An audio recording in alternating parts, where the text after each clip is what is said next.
কর্মকর্তা এই বিষয়ে পদক্ষেপ নেয়নি। কেন নেয়নি? এখানে যারা রয়েছে, ঢাকা বিশ্ববিদ্যালয় থেকে রয়েছে, পাবলিক বিশ্ববিদ্যালয় থেকে রয়েছে, ন্যাশনাল ইউনিভার্সিটি থেকে রয়েছে, অনার্স মাস্টার্স পাশ করা রয়েছে, তাদের কি জানের কোনো মূল্য নেই? তাদের জানের কোনো মূল্য নেই? কেন আপনাদের আমাদের সাথে এরকম অবিচার অন্যায় আচরণ করবেন আপনারা? অতি বিলম্বে আমরা যদি আমাদের দাবি বাস্তবায়ন আপনারা পদক্ষেপ না নেন, আমরা আমাদের কাজের বাইরে কোনো কাজ করবো না। তবে আপনাদের রেল অতি শীঘ্রই অচল হয়ে যাবে ইনশাল্লাহ।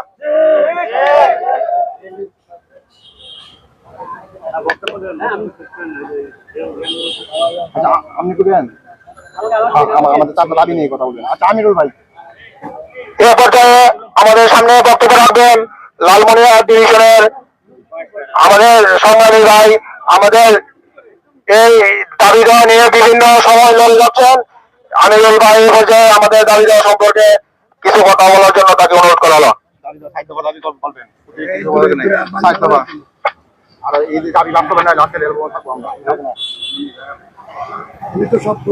সম্মানিত সাথী বন্ধুগণ, আসসালামু আলাইকুম। আপনারা জানেন আজকে আমরা বৈষম্যের শিকার হয়ে এই রেল ভবনে উপস্থিত হয়েছি।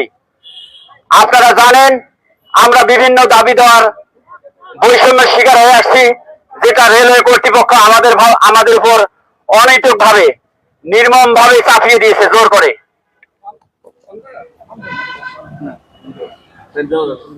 2022 সালের নিয়োগ বিধি অনুযায়ী, পিএসসির নিয়োগ বিধি অনুযায়ী আমরা অনেক আশা নিয়ে এই রেলওয়েতে যোগদান করেছিলাম, কিন্তু চাকরি হওয়ার পর আমরা এখানে এসে দেখি আকাশ পাতাল বিস্তর পার্থক্য। এখানে আমাদের উপর অনেক বৈষম্য করে রেখেছে, যেটা মেনে নেওয়ার মতো না। আসলে কি বলবো, বলার কোনো ভাষা নাই। আমরা একই প্ল্যাটফর্মে কাজ করি, রেলের অন্যান্য সেক্টরে, অন্যান্য ডিপার্টমেন্টের আমরা একই সেক্টরে একই পরিবারে কাজ করি। তাদের সাথে আমাদের বিভিন্ন দাবি দেওয়ার বিভিন্ন গ্রেডের বৈষম্য করে রেখেছে এই রেলওয়ে কর্তৃপক্ষ, যেটা সত্যি মানে নিন্দনীয় এবং বেদনাদায়ক। কারণ বাংলাদেশের এমন কোন ডিপার্টমেন্ট নেই যে ডিপার্টমেন্টে এইচএসসি পাশে 18তম গ্রেড দেয়া আছে। এই রেলওয়ে, একমাত্র রেলওয়ে আমাদের উপর নিষ্ঠুর ভাবে, নির্মম ভাবে আমাদের এইচএসসি পাশের কোন সমমূল্যায়ন দেয় নাই। তারা আমাদের উপর তাচ্ছিল্য করেছে, তারা আমাদের উপর বৈষম্য করে রেখেছে। আমাদের এইচএসসি পাশে অন্যান্য ডিপার্টমেন্টের মতো ন্যূনতম 15তম গ্রেড হওয়ার কথা ছিল, কিন্তু আমরা অনেক আশাহত হয়েছি, আমাদের সেই ন্যূনতম গ্রেডটি দেওয়া হয় নাই। তো আমরা রেলওয়ে কর্তৃপক্ষকে বিনীত অনুরোধ জানাবো, বিনীতভাবে তাদেরকে আমরা বলতে চাই যে আপনারা আপনাদের এই সংশোধনীটি অবশ্যই সংশোধন করবেন এবং আমাদের ন্যায্য দাবিটা, এটা কোনো জোর করে চাওয়া না, এটা আমাদের ন্যায্য দাবি। সবারই সঙ্গে সামঞ্জস্য রেখে, সব ডিপার্টমেন্টের মধ্যে সামঞ্জস্য রেখে আমাদের এই গ্রেড বৈষম্যরা আপনারা অবমুক্ত করবেন। সম্মানিত ভাই বন্ধুগণ, রেলওয়ে এমন একটি সেক্টর, এখানে আমরা যেমন পুলিশ ভাইরা, পুলিশ মানে হচ্ছে জনগণের বন্ধু, আর আমাদের রেলওয়ে কর্মচারী পয়েন্টসম্যানরা হলো রেলের বন্ধু। কারণ তারা দিন রাত হাজার হাজার যাত্রী সাধারণের জানমাল নিরাপত্তার স্বার্থে কাজ করে। রেলওয়ের পয়েন্টসম্যানদের কাজ এমন একটি কাজ যেটা খুবই দক্ষতার সহিত করতে হয়। একটু এদিক সেদিক হলে এখানে বড় ধরনের দুর্ঘটনা ঘটতে পারে, কিন্তু আমরা বন্ধুর পরিচয় দিয়ে সেই দক্ষতার কাজটি করে যাচ্ছি, কিন্তু বিনিময়ে আমরা এর ন্যায্য অধিকার, ন্যায্য মূল্যায়ন পাচ্ছি না। সম্মানিত ভাই বন্ধুগণ, তাছাড়া রেলওয়ে এমন আমাদের উপর বৈষম্য করে রাখছে, এখানে যে পদ বঞ্চিত আছে, যেমন রেলের শান্টিং করতে হয়, এই শান্টিং এর কাজটা আমাদের মোটেই না। আমাদের জিএস রুলে শান্টিং করার মতো কোনো কাজের নির্দেশনা দেয়া নাই, কিন্তু রেলওয়ে আমাদের উপর সেটা অনৈতিকভাবে, আমাদের পয়েন্টসম্যানদের উপর অনৈতিকভাবে চাপিয়ে দিয়ে এটাতে আমাদের জোর করে নিচ্ছে। যার ফলে দিনের পর দিন, রাতের পর রাত আমাদের অনেক সহকর্মী সহযোদ্ধা বিনা অপরাধে, বিনা এই যে রেল কর্মচারীদের দায়ভার চাপার দায় সারা কাজ করতে গিয়ে তারা নিষ্পাপ ভাবে, নিরীহ ভাবে জীবনের বিসর্জন দিচ্ছে। তাই আমরা বলতে চাই, রেলের শান্টিং কাজ আমরা করব না, এটা আমাদের কাজ নয়। আমরা জিএস রুলের বহির্ভূত কোনো কাজ করব না। আমাদের দাবি একটাই, আমরা জিএস রুলের বাইরে কোনো কাজ করব না। আমাদের আরো আছে আমাদের বিভিন্ন দাবি দেওয়া, যেমন বাংলাদেশে, সারা বাংলাদেশে রেলের কোনো জমি জমার অভাব নেই, কোনো জমি জমার অভাব নেই। রেলওয়ে এমন একটা পরিবেশ, এখানে আমাদের এমন একটা এনভায়রনমেন্ট দিয়ে রেখেছে, আমাদের জীবনের কোনো নিরাপত্তা নেই। আমরা কিভাবে থাকি, কিভাবে মানে ডিউটি করি, আমাদের জীবনে কোনো নিরাপত্তা নেই, আমাদের বাসস্থানের কোনো নিরাপত্তা নেই। তাই রেলওয়েকে আমরা এটাও বলতে চাই, আপনারা সরেজমিনে গিয়ে তদন্ত করেন, দেখেন আমরা রেলের ফরেস্টম্যান কর্মচারীরা, রেলের বন্ধুরা কিভাবে আমরা দিন রাত নিরবিচ্ছিন্ন ভাবে ডিউটি করে কিভাবে আমরা আমাদের জীবন যাপন করছি। সম্মানিত ভাই বন্ধুগণ, আরো বলতে চাই, আমাদের এমন একটি কাজ যেটা রেল অনৈতিক ভাবে আমাদের উপর চাপিয়ে দিয়ে করতেছে, কিন্তু আমাদের কোন সহকর্মী সহযোদ্ধা যদি এক্ষেত্রে প্রাণ হারায়, কিন্তু তারা এক্ষেত্রে কোনো ভূমিকা পালন করে না। আরে ভাই, একটা বাড়ির সার্ভেন্ট, একটা বাড়ির চাকর যদি মৃত্যুবরণ করে, সেই বাড়ির মালিকও ন্যূনতম হলে সেই কর্মচারীর জন্য কিছু অনুদান, কিছু ঝুঁকি ভাতা প্রদান করে। কিন্তু রেলে মনে হচ্ছে রেলে এমন একটি দেউলিয়া প্রতিষ্ঠান হয়ে গেছে, তাদের সামর্থ্য নাই আমাদের এই কর্মচারীদের জীবন বিনির্মাণে দেওয়ার কারণে তারা কোনো ঝুঁকি ভাতা আমাদেরকে দিচ্ছে না। এটা, এই বৈষম্য আমরা মানি না। 24-এর পরবর্তী বাংলাদেশে কোনো বৈষম্য নাই, এই বৈষম্য আমরা মানি না, এই বৈষম্য আমরা মানতে পারি না। আমাদের পিঠ দেয়ালে ঠেকে গেছে, আমরা এর প্রতিকার না পেলে হয়তো এর পরবর্তীতে আমরা দুর্বার আন্দোলনে যেতে বাধ্য হব। রেলওয়ে কর্তৃপক্ষকে উদাত্ত আহ্বান জানাচ্ছি, আপনারা আপনাদের ভুল ত্রুটি আপনাদের সংশোধনীগুলো সংশোধন করে আমাদের দাবি দাওয়াগুলো সুষ্ঠুভাবে মেনে নিয়ে আমাদের কর্ম পরিবেশ ভালোভাবে বজায় রাখে আপনারা আমাদেরকে কর্ম পরিবেশে যাওয়ার সুযোগ করে দিন। এই পর্যায়ে আমাদের সামনে আমাদের শ্রদ্ধাভাজন, অত্যন্ত শ্রদ্ধাভাজন আমাদের প্রতিষ্ঠাতা সভাপতি, রেলওয়ে কর্মচারী প্রতিষ্ঠাতা সভাপতি, পয়েন্টসম্যান কর্মচারী প্রতিষ্ঠাতা সভাপতি আব্দুর রহিম কাকাকে বক্তব্য পেশ করার অনুরোধ জানাচ্ছি। ধন্যবাদ।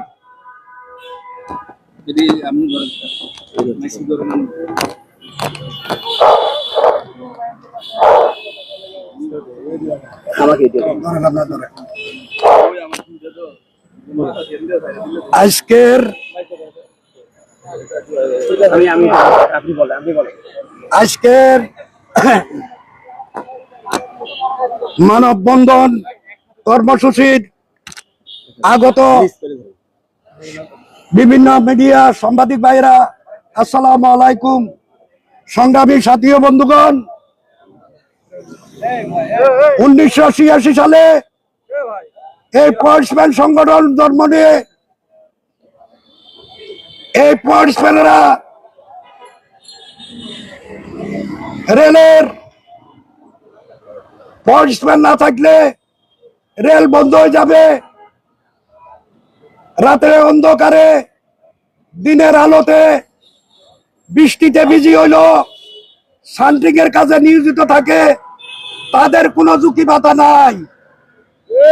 আগে সান্ট্রিং ভোটার ছিল, সান্ট্রিং জমাদার ছিল, তাদেরকে 7.5 টাকার ভাতা দিত, অ্যালাউন্স দিত, হুক অ্যালাউন্স। আর আজকে বাংলাদেশে ওই 7.5 টাকায় 7,000 টাকা। তাহলে আমার পয়েন্টসম্যানদেরকে ঝুঁকি ভাতা আপনারা কেন দিবেন না? বন্ধুগণ, আরেকটা বিষয়, আমাদের বহু পয়েন্টসম্যান দায়িত্ব পালন করতে গিয়ে কারো পা গেছে, কারো হাত গেছে, কেউ জীবনে মৃত্যুবরণ করতেছে, কিন্তু কোনো ক্ষতিপূরণ নাই। কেন ক্ষতিপূরণ? অন্য অন্য ডিপার্টমেন্টে একটা লোক কর্তব্যরত অবস্থায় মারা গেলে তারে 8 লাখ টাকা অনুদান দেয়, কিন্তু রেল প্রশাসন 8 টাকাও অনুদান নাই। কেন? এটার জবাব রেল প্রশাসন আমাদেরকে দিতে হবে। তাহলে অচিরে আমরা কাজ বন্ধ করব না, কর্মবিরতিও দিব না। আমরা কি করব? ট্রেন বন্ধ করব না, আমরা আমাদের কাজ করব। আমরা পয়েন্টে দাঁড়ায় থাকবো, পয়েন্ট অপারেটর করব, জিএস রুল মোতাবেক আমরা আমাদের দায়িত্ব পালন করব। এই জন্য আমরা দায়ী থাকবো না, এই জন্য প্রশাসন, রেল প্রশাসন দায়ী থাকবে। সাথী ও বন্ধুরা, আসলে আমার ছোট ভাইয়েরা যে বক্তব্যগুলি রাখছে, একে বক্তব্য বারবার করে সময় নষ্ট করার কোনো প্রয়োজন মনে করি না। আমি শেষবারের মতন সকলের কাছে অনুরোধ করি, যতক্ষণ পর্যন্ত ডিজি মহোদয়, সচিব মহোদয়, উপদেষ্টা মহোদয় আমাদেরকে এই আইনানুগভাবে সমাধানের আশ্বাস না দেওয়া পর্যন্ত আমরা এখানে অবস্থান করব। প্রয়োজনে আমরা এখানে মৃত্যুবরণ করব, প্রয়োজনে আমরা গাড়ি তলে পড়বো। ইনশাআল্লাহ আমরা প্রস্তুত। আমরা কর্মকর্তাদের গাড়ি নিচে পড়ি আত্মহত্যা করবো ইনশাআল্লাহ। আমাদের সে মনোবল আছে। আজকে এখান থেকে আমরা যাব না। সাথী ও বন্ধুরা, আরো যে কথাগুলি আসছে, পদোন্নতি, ফোর্সম্যান থেকে পদোন্নতি দিতেছে টিএ গ্রেড 2, ইয়ার ফোরম্যান, টিআরসি। কেন? বুকিং সহকারী স্টেশন মাস্টার, টিকিট কালেক্টর, ওইখানে আমাদের পদোন্নতি দিলে অসুবিধা কোথায়? যেহেতু আমরা ইন্টারভার্স, ফোর্সম্যান এখন ইন্টারভার্স। আর গ্যারেজ সম্বন্ধে আমার পরবর্তী আগের বক্তব্য বলে গেছে 18তম ইন্টারভার্স টিকিট কালেক্টরও, ইন্টারভার্স টিওআইও, ইন্টারভার্স বুকিং সহকারী। তাহলে আমার কেন, তাদের হলো 15, আমার কেন 18 হবে? তাই আমরা এই গ্রেড 2020 রুল সংশোধনের মাধ্যমে আমাদেরকে 15তম গ্রেড করতে হবে। পদোন্নতি 6টি ক্যাটাগরিতে আমাদেরকে পদোন্নতি দিতে হবে। এই বলে আমি আমার বক্তব্য শেষ করছি। খোদা হাফেজ, ধন্যবাদ।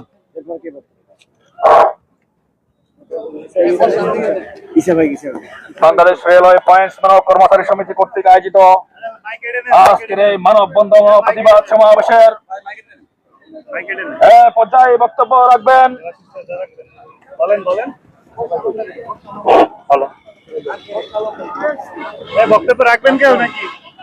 পর্যায়ে বক্তব্য রাখবেন লালমনিরহাট ডিভিশন থেকে আগত জনাব বাদশা আলম ভাই।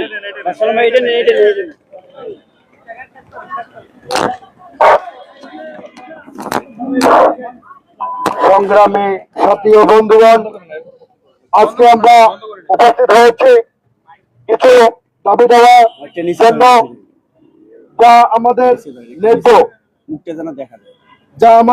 ন্যায্য, কিন্তু আমাদেরকে রেলের প্রশাসন বিভিন্নভাবে হয়রানিমূলক করতেছে, যা আমরা দীর্ঘদিন থেকে দাবি দেওয়ার জন্য আসতেছি। সম্মানিত উপস্থিতিকে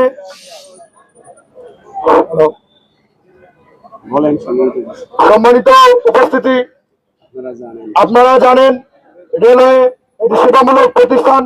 এই সেবামূলক প্রতিষ্ঠানে আমরা সেবা দিতে গিয়ে রোদ নাই, বৃষ্টি নাই, ঝড় বৃষ্টি উপেক্ষা করে আমরা মানুষের সেবা দিয়ে থাকি। কিন্তু সেই সেবা দিতে গিয়ে আমাদের অনেক কয়েকজন ভাই নিজের হাত পা হারিয়ে কেউ পঙ্গুত্ব বরণ করেছে, কেউ মৃত্যুবরণ করেছে।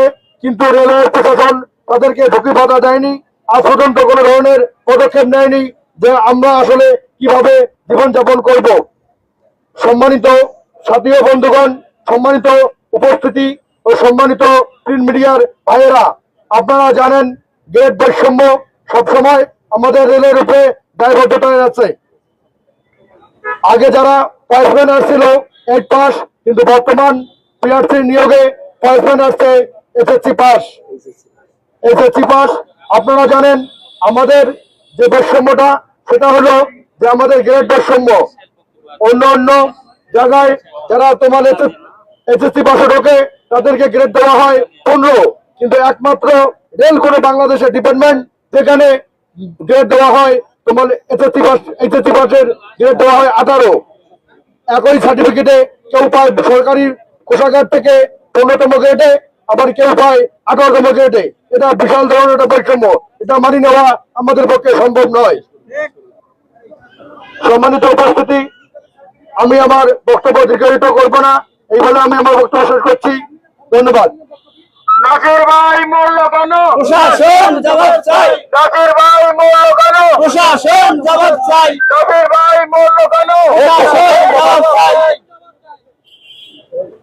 গ্রেড বৈষম্য এ পর্যায়ে সংক্ষিপ্ত বক্তব্য রাখবেন মানি না, মানবো না।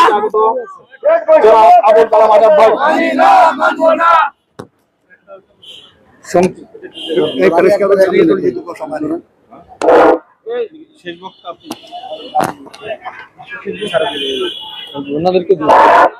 أحمد رسول الكريم أما بعد أعوذ بالله من الشيطان الرجيم بسم الله الرحمن الرحيم الصلاة والسلام عليك يا رسول الله الصلاة والسلام عليك يا شافي المصدرين সম্মানিত উপস্থিতি, রেল যোদ্ধাবৃন্দ, রেল শ্রমিকবৃন্দ, ইলেকট্রিক মিডিয়া, এনএসআই, ডিএসবি, প্রশাসনের অন্যান্য নেতৃবৃন্দ, অন্যান্য সদস্যবৃন্দ যারা উপস্থিত আছেন সকলকে সালাম জানিয়ে অতি সংক্ষেপে আমি আমার বক্তব্য শুরু করছি। আমার পরবর্তী বক্তারা বলে গিয়েছেন, তবে আমি শুধু 1 মিনিটে একটি কথা বললে বক্তব্য শেষ করব। আপনারা ইতিমধ্যে জেনেছেন, কোন কথা বলার বিগত 16 বছরে কোন কথা বলতে পারি নাই, কোন দাবি দেওয়ার কথা বলতে পারতাম না। 24 পরবর্তী সময় এসে মনে করেছিলাম আমরা আমাদের মনের কথা, প্রাণের কথা, দাবির কথা, ন্যায্য অধিকারের কথা বলতে পারবো। এই আশাবাদে আমরা আজকে এখানে এসেছি। ডিসি মহোদয় এবং সচিব মহোদয়কে দৃষ্টি আকর্ষণ করে বলতে চাই, আর কত মায়ের বুক খালি হলে, আর কত সন্তানের বুক, বাবার বুক খালি হলে আপনাদের মন ভিজবে, আপনারা আমাদের কথা শুনবেন। আজকে আপনারা আমাদেরকে এটা জানান দিবেন। সংগ্রামী বন্ধুরা আমার, পরিশ্রমের এমন একটি দায়িত্ব, যখন সারা বাংলার মানুষ নিশিরাইতে নির্জম রাতে ডক ডক জক জক রেলের শব্দতে নিয়ে নিষ্পাপভাবে নিশ্চিন্তায় ঘুমান, হাজার হাজার যাত্রী নিয়ে যখন রেল চলছে তার নির্দিষ্ট গন্তব্যস্থানে, তখন সেই পরিশ্রম বিন্দু জীবনের মায়া না করে আমরা দিন রাত অন্ধকারে মেঘে বৃষ্টি ভিড়ে ঝড় বৃষ্টিতে ভিজে আমরা পয়েন্ট পরিচালনা করি, পয়েন্ট শান্তিং পরিচালনা করে নির্দিষ্ট পয়েন্টে গাড়ি পরিচালনা করি, প্রেস করি। কিন্তু জীবনের বাতা মায়া ত্যাগ করে আমরা মানুষের নিরাপত্তার স্বার্থ নিয়ে এবং স্বাচ্ছন্দ্যবোধ যাতে মানুষ ঘরে ফিরতে পারে, যাত্রীরা ফিরতে পারে, সেই আশা করে, সেই নেশায় আমরা মুগ্ধ থাকি। কিন্তু দুঃখের বিষয়, আমরা জীবনের মায়া ত্যাগ করে যখন আমরা রেলের মাধ্যমে জীবন বিচ্ছিন্ন দিয়ে দেই, তখন আমাদেরকে 2টি পয়সারও মূল্যায়ন করা হয় না। আমি রেল প্রশাসনকে দৃষ্টি আকর্ষণ করে বলবো, আপনারা অন্তত কমপক্ষে মৃত্যুকালীন যে একটি ভাতা দেওয়া হয়, এককালীন ভাতা অন্যান্য ডিপার্টমেন্টে দেওয়া হয়, রেল জন্য এটা দিবেন, এই আশাবাদ ব্যক্ত করছি।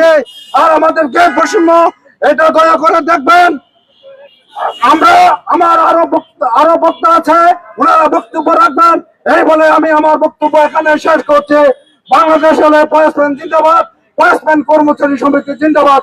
সকলের সুস্বাস্থ্য দিকে কামনা করছি। আবু সাইদের বাংলাদেশে গ্রেট বৈষম্য, আবু সাইদের বাংলাদেশে গ্রেট বৈষম্য, গ্রেট বৈষম্য।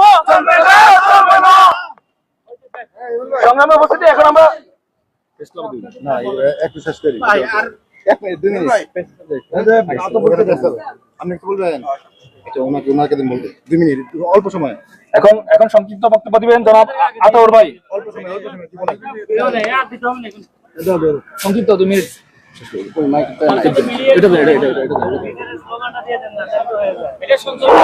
বিসমিল্লাহির রহমানির রহিম।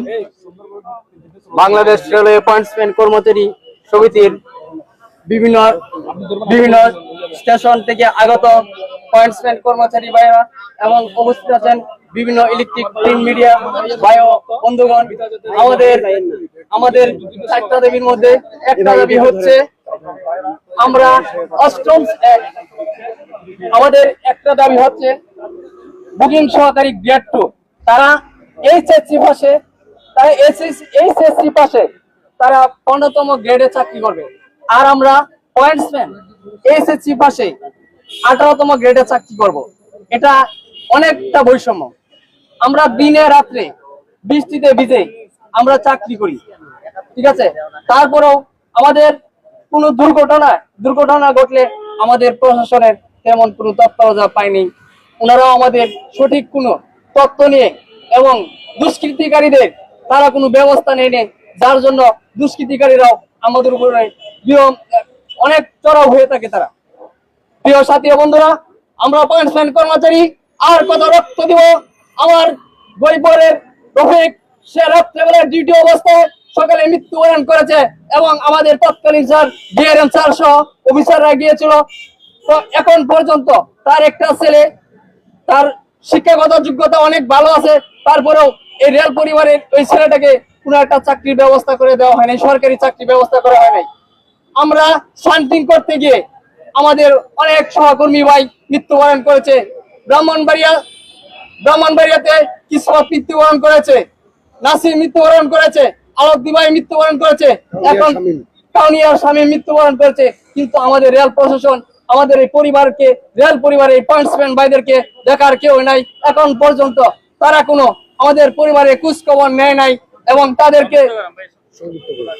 পরিবারকে একটি চাকরির ব্যবস্থা, আগে ডিউটি অবস্থায় মারা গেলে মৃত্যুবরণ করলে চাকরির ব্যবস্থা করতো, কিন্তু এখন সেটা নাই। এবং সকালের সুস্বাস্থ্য দীর্ঘায়ু কামনা করে পয়েন্টসম্যান কর্মচারী ভাইদেরকে সকলকে ধন্যবাদ জানিয়ে আমি আমার বক্তব্য শেষ করলাম। আসসালামু আলাইকুম। সবাই প্রেস ক্লাবের সামনে চলে আসেন। ভাইরা এখন সবাই সুশৃঙ্খলভাবে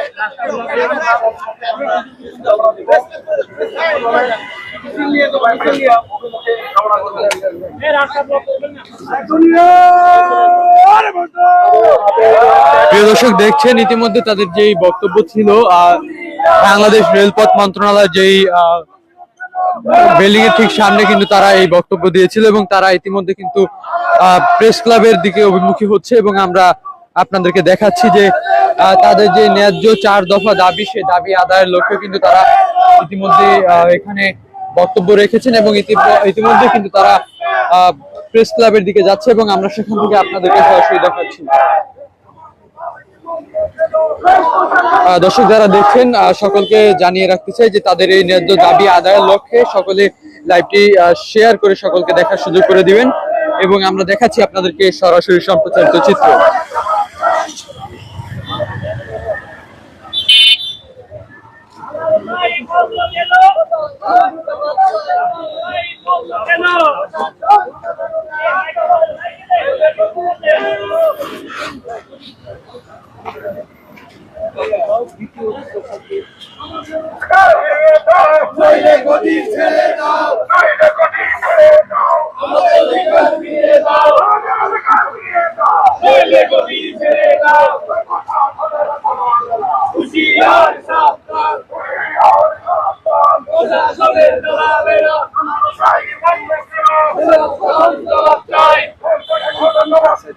আমার ভাই বললো কেন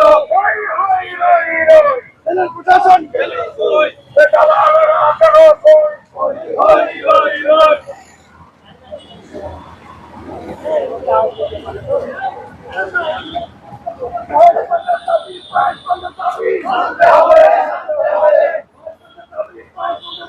মানতে হবে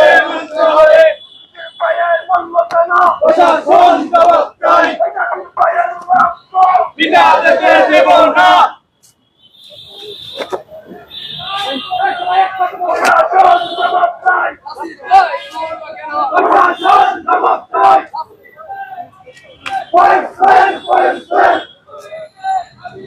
প্রশাসন জবাব চাই, প্রশাসন জবাব চাই।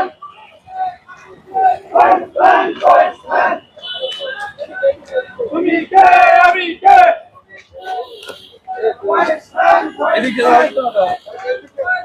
তুমি কে আমি কে।